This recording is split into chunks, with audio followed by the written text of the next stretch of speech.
السلام عليكم يا احلى المتابعين قناه زهراء أي سعيد. انا جيت لكم جبت لكم الجديد ديالي. قصه ديال واحد السيده كان الزوج ديالها ما كيحبهاش. كان كيحبها وكيحمق عليها، ولكن من بعد علاش ما كيحبهاش هادشي غادي تعرفوا في الاخر. السيده كان الزوج ديالها ما كيديهاش فيها، قالت شنو غنعمل، شنو غندير لهذا الراجل باش يبقى يحبني. قال لها الشيطان وسوس لها في ودنها، قال لها غادي تمشي عند الفقيه سحر هذا الراجل باش يبغيك.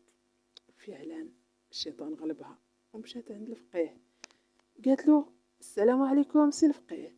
قال لها وعليكم السلام ورحمة الله تعالى وبركاته. قالت له سي الفقيه الزوج ديالي ما بقاش كيحبني، ما بقاش كيديع فيا، شنو غادي نعمل يا سي الفقيه؟ دير لي شي قبول باش يبغيني.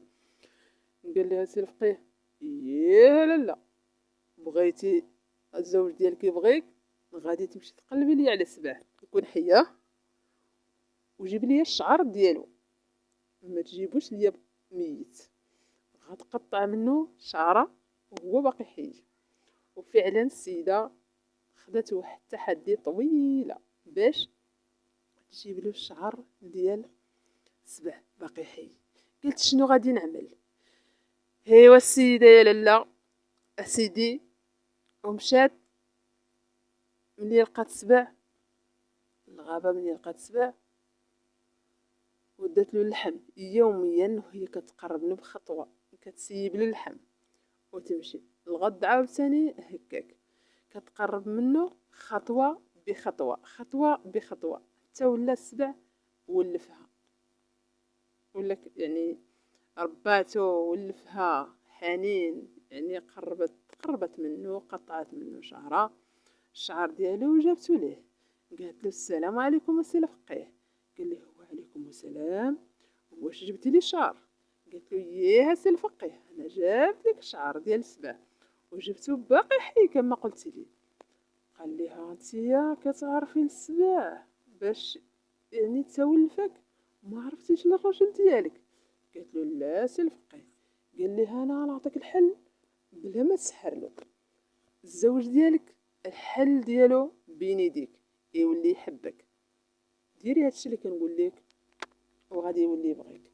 وفعلا السيده داكشي اللي دارت، مشات السيده ملي نصحها سي الفقيه، وصلت عند الراجل ديالها، تبدل التصرف ديالها معاه، ولات كتضحك له، كتعطيه الكلمه الحلوه، كتستخدم الصوت ديال الانوثه ديالها، كطيب له الشهيوات.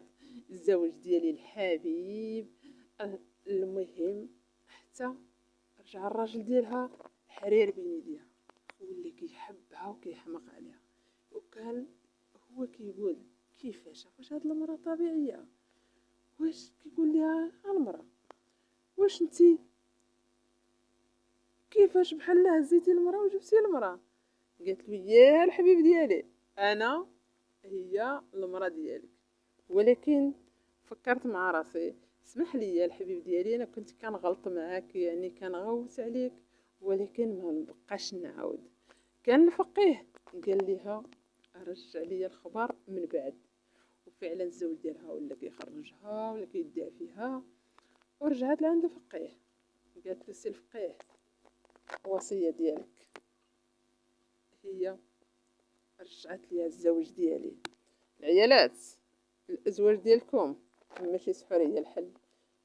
كنهضر على هذيك اللي كتكون كتمشي عند موالين السحور، ولا كتمشي عند امها امي الزوج ديالي شنو كيدير، امها كتهز الصاك ديالها وتقول لها يلاه انا نمشيو عند سيدي هذا سيدي بوشرويط سيدي بو.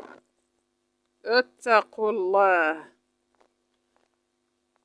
راه تمشي ديروا لي شي حاجه، توكلوا شي زغف ديال الحمار ولا زغف ديال ولا ما نعرفش شنو كيوكل لهم هاد المجرمات. المهم الازواج ديالكم احتفظوا بيهم ماشي بالسحور، انما بالحب الحقيقي والحنان. وكنتمنى الفيديو ديالي يعجبكم ديال هذا اليوم. شكرا على المتابعه ديالكم ليا. المهم السيده راه رجعت عند الفقيه، قالت له شنو كاين، قال لي المهم السلام عليكم. شكرا على المتابعه ديالكم حتى الاخير. ما تنسونيش في اللايك، لايك لايك لايك لايك، راكم كتنساو اللايكات.